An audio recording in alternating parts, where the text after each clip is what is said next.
Пълзящия монтаж на Safety Clips, така както го прави този руснак. Това ти е монтажчето.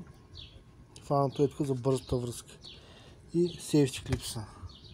Само че, така да кажем, като чеколни кълвечи и тръгва рибата. Тръгва веднага с това. Това е значи ледкор без ледкор. Също така, ей тук, дето се прави тук накрая с такова теглата. Не се прави едно такова като ухо.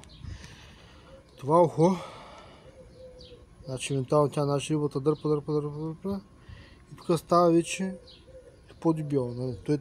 Той така го обяснява, в което има логика. Това ти е фаунт вече, нали, за главната линия.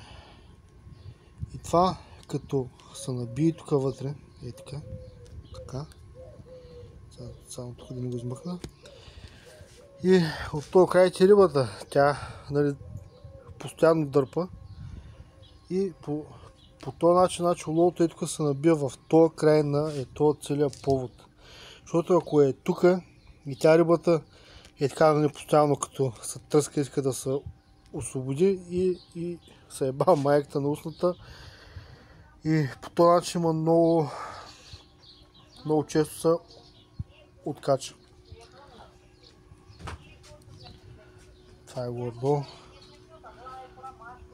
за този монтаж. Няма нищо сложно. Тук е бърза връзка. Слага си някакви такива норманиста, такива гумини. Просто да бъде като буфер, да не се удря. И т.е. да не влезе вътре в клипса. И това е.